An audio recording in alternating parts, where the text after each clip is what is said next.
Longtemps ignorée, l'endométriose, maladie gynécologiquement complexe, touche pourtant une femme sur 10. Sa prise en charge globale pourrait être améliorée alors que de plus en plus d'études s'intéressent au potentiel des plantes en la matière.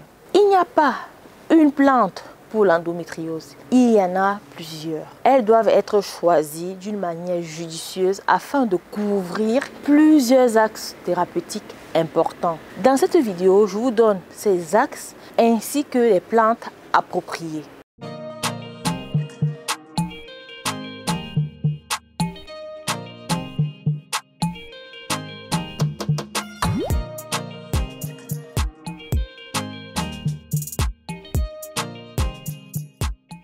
Je m'appelle Thérence et je vous accompagne dans la découverte des plantes médicinales africaines. Si vous aimez les vidéos sur les plantes, abonnez-vous à ma chaîne en cliquant sur le petit bouton s'abonner. Et si vous regardez la vidéo depuis YouTube, cliquez sur la petite cloche de notification pour être informé lorsque je poste une nouvelle vidéo. L'objet de cette vidéo n'est pas de faire un cours magistral sur l'endométriose. Vous trouverez nombreux sites qui vous expliqueront le problème en détail. En l'occurrence, le site d'Endo France. L'endomètre est la muqueuse interne de l'utérus. C'est un tissu qui croît pendant la première phase du cycle, puis mature pendant la deuxième phase pour ensuite être évacué pendant les règles. Ce tissu n'est pas supposé croître ailleurs. Or, dans l'endométriose, des morceaux d'endomètre se sont implantés dans d'autres endroits hors de l'utérus, comme par exemple dans la cavité abdominale, les ovaires, les trompes de Fallope, sans accès au monde extérieur afin d'être évacué. Il suit le même cycle, croît sous l'influence des oestrogènes, puis mature sous l'influence de la progestérone et se détache pendant les règles. Mais il n'a nulle part où aller.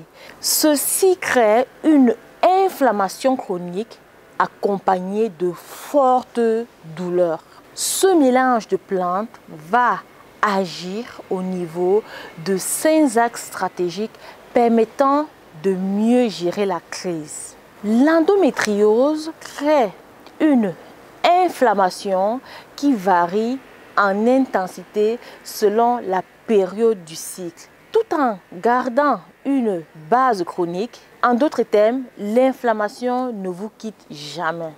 Il faut arriver à calmer cette cascade inflammatoire.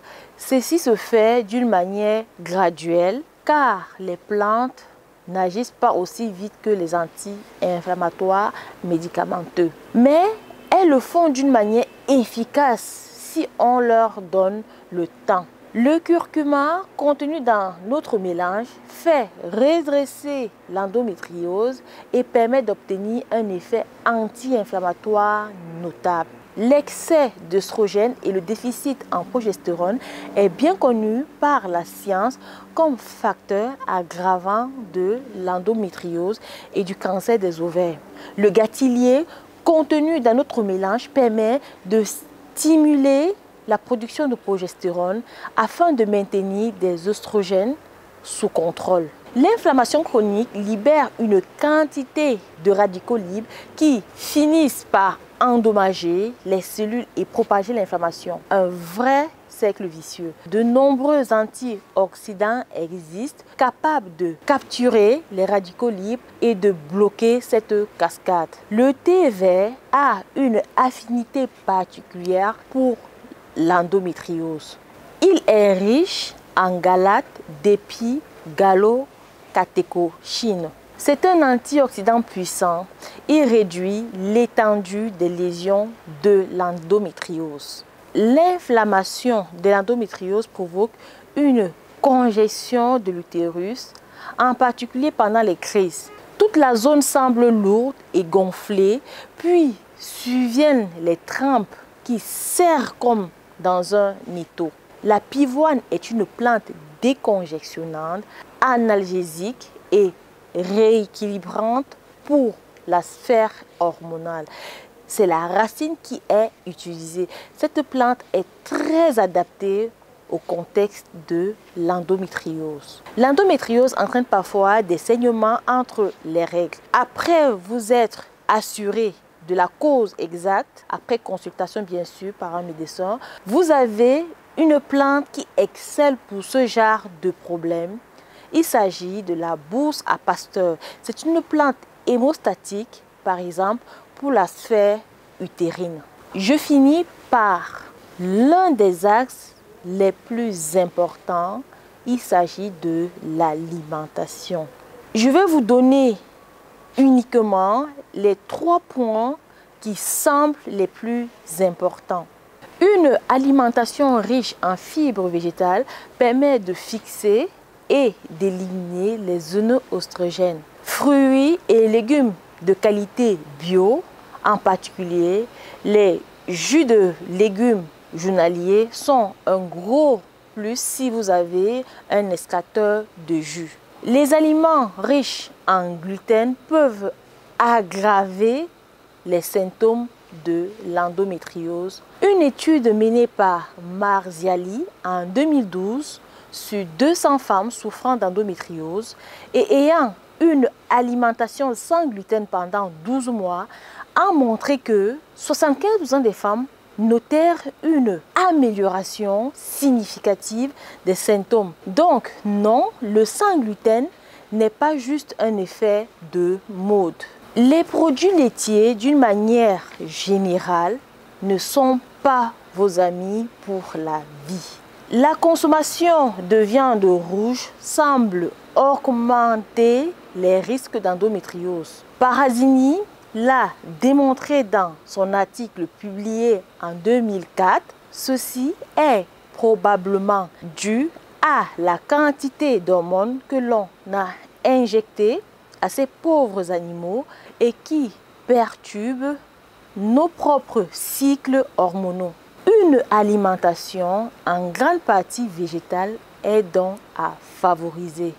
Sans céréales, sans produits laitiers, facile à digérer et ne créant pas de congestion intestinale ou de problèmes de constipation. En ce qui concerne l'élimination des céréales et produits laitiers, si vous faites le test de les retirer, ce que je vous recommande, retirez-les les deux en même temps pendant une période de 8 semaines.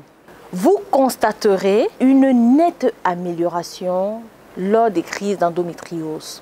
Il faut maintenant passer à la pratique et voir comment bâtir un premier protocole. Je vous propose ceci.